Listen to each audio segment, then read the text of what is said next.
that. So since we're in Vegas, I'm going to gamble a little bit here. I'm going to start this off. I have a question for everybody. Does anybody in the audience share my birthday of January 21st? Anybody have a birthday on January 21st? There we go. Perfect.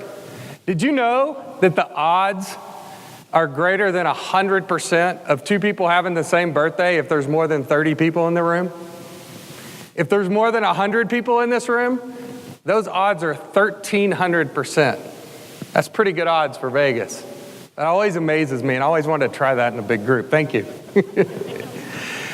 So what are the odds that one of your company's board members would come to you today and tell you to keep your company out of the cloud?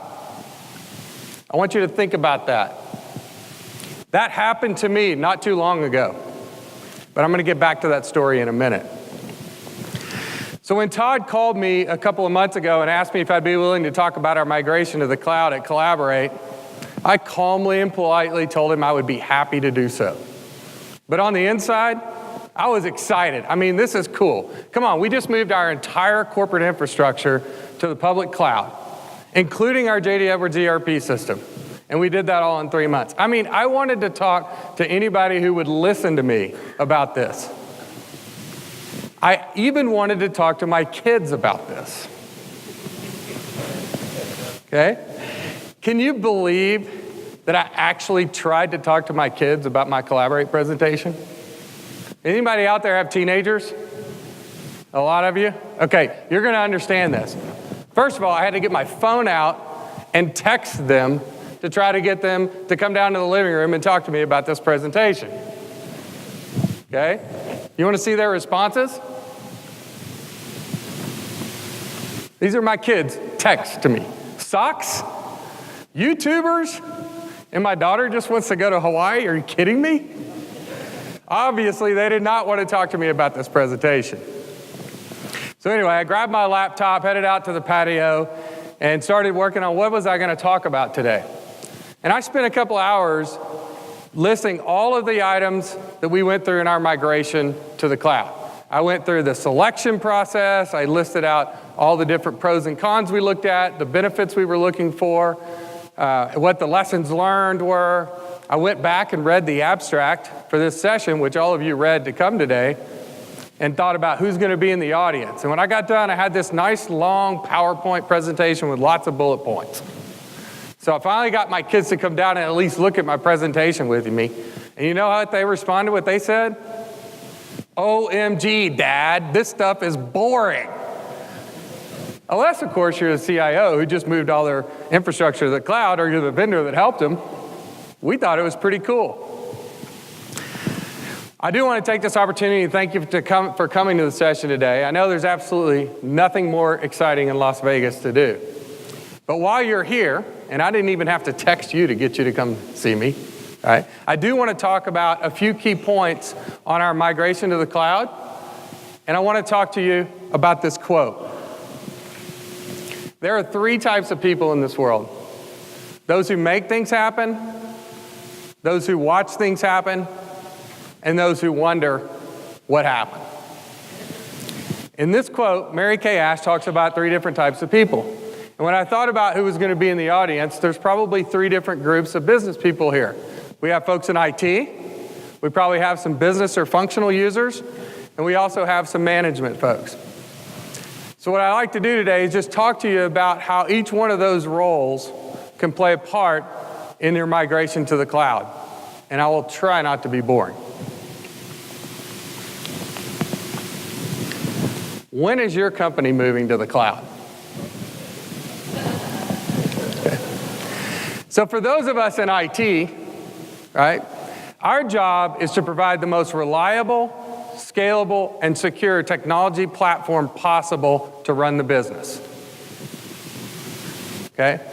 Now, we've already talked about all the benefits of moving to the public cloud today, so I didn't want to reiterate those. What I really want to talk about today is, where is your thinking? If you're in IT, have you already come to the conclusion that these cloud providers can provide a more reliable, scalable, and secure infrastructure than what you can in your internal IT department? Or are you still on the fence? Are you still the IT guy keeping all the data under his bed? Either way, I challenge you to be prepared. We're seeing a shift in running ERP on either on-premise or private cloud, and we're seeing that shift to the public cloud, and it's happening very rapidly. Now, part of my job as a CIO is not only evaluating the technology, but also the business risk associated with these moves and these decisions. And before I was a CIO, for 20 years, I was a consultant implementing ERP systems. So for 25 years, I've been implementing ERP. And I will admit, for 23 of those 25 years, I would have never recommended running ERP in the public cloud. But times have changed. I mean, this technology is a game changer. The technology that's running in a public cloud today is more reliable, more scalable, and more secure than what the majority of IT departments are able to provide for their business. Now, that doesn't come without its challenges. 2016 RightScale's survey of the cloud, or State of the Cloud survey, said that the number one challenge with moving to the cloud was access to cloud expertise. And even in 2017, they've already stated that that's tied for number one. Okay? I was meeting with a group of CIOs last week. We were talking about where we were in our organizations moving to the cloud. Unanimously, every single one of them said the most difficult thing they have right now is getting access to IT resources that understand cloud architecture and have those skills to help move to the cloud.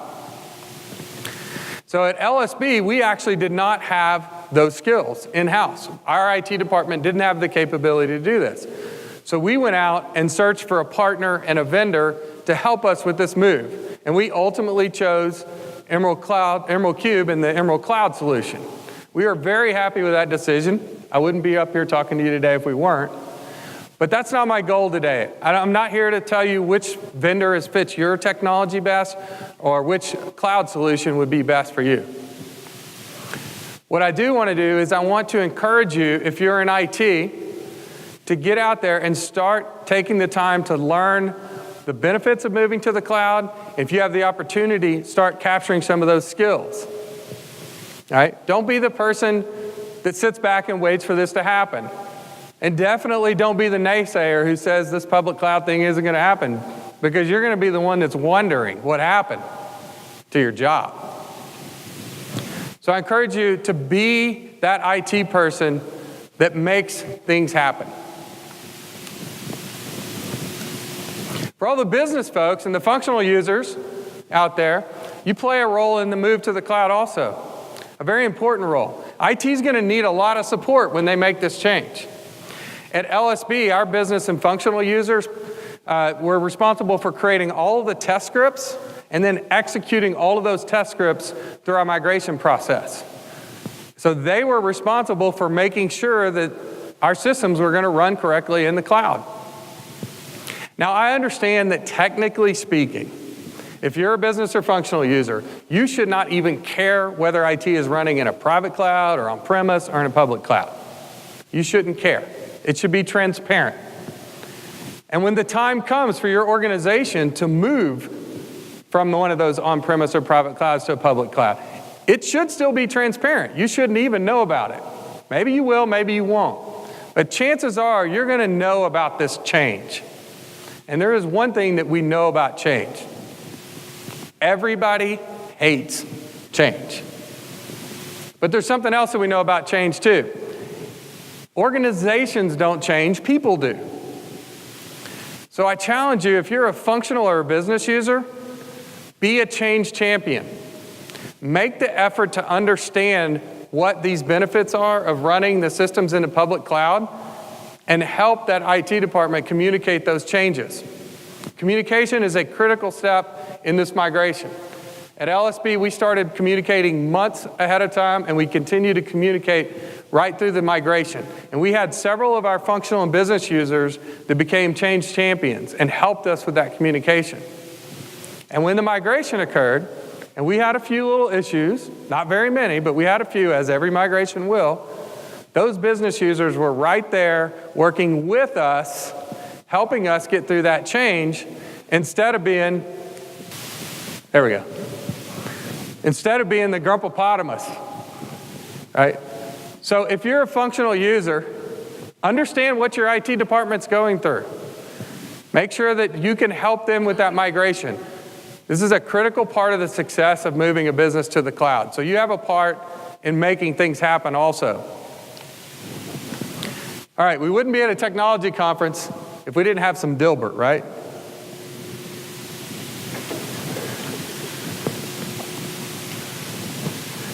So this is Dilbert's way of saying, we're not really going to do any work. We're just going to talk about it. So those of us in management, I think it's pretty obvious, a key part of our job is to make things happen. So my advice is very simple to those in management. Don't be the pointy-haired boss, right? Be prepared. I would agree, and I think you will probably agree with me, today, running your ERP system in the public cloud is not the norm. We're a little bit ahead of the game there. But I will tell you that running ERP, the ERP of the future will run in the public cloud. It is inevitable. The transition is happening, and it's happening very fast. So I want to tell you a little bit of a story about how fast things can change. About 30 months ago, and 30 months is not that long ago. Let me go back up a little bit. So I've been the CIO for 6 years at LSB. The first 2 years I spent trying to convince LSB management that it was okay to run our email in the cloud. So even though I was out there trying to make things happen, I was trying to get our email to the cloud, not everybody had bought in yet. So about 30 months ago, I'm sitting in my office on the day of a board meeting, and one of our board members walks into my office. He says, "Hey, Michael, how things are going?" It's like, "You know what? They're going pretty good." I said, "We got a lot of projects going on, but everything's going well."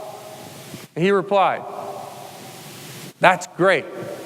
Just make sure you keep us out of the cloud." And he left. Now, I think everybody in the room here knows what an aha moment is. I had an uh-oh moment.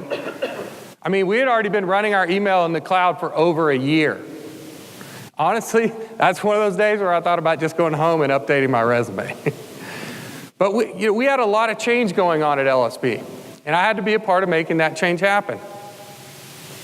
6 months after that day, the majority of our board members had changed. 12 months after that, we had a new CEO and a new CFO. So that was about 18 months ago.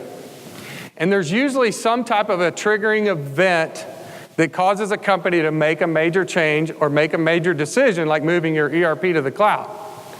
It could be a change in management. It could be a shift in your business and you're looking for cost cutting. It could be many things. So at LSB, it was a decision to divest approximately half of our business.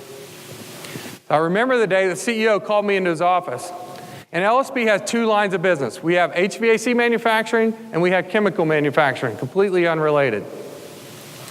So the CIO called me in his office and the CEO called me in his office and said, "Michael," he said, "we've got offers to sell our HVAC business. And I want to understand what kind of impact that's going to have on IT." And I knew at that moment, I was very glad I had not let that uh-oh moment keep me from making things happen. Because I knew exactly what that meant. That meant it was our time to get out of the infrastructure business and move our entire infrastructure, including our JDE Edwards ERP system, to the public cloud. 9 months later, which is also 9 months ago now, that transaction closed. We spent the first couple of months evaluating our options, vetting our different cloud providers, looking at our options. In October of 2016, we started our migration. 90 days later, I'll get my slide, on January 21st, which we now know is our birthday, LSB moved our entire corporate infrastructure, including JDE Edwards ERP and another ERP system, to Amazon Web Services with the help of EmeraldCube. As a member of management, you never know when your CEO is going to call you into the office and ask you that question, should we move to the cloud? So I encourage you to be prepared, be ready, understand the options, and when the time comes, be that person that's ready to make that happen.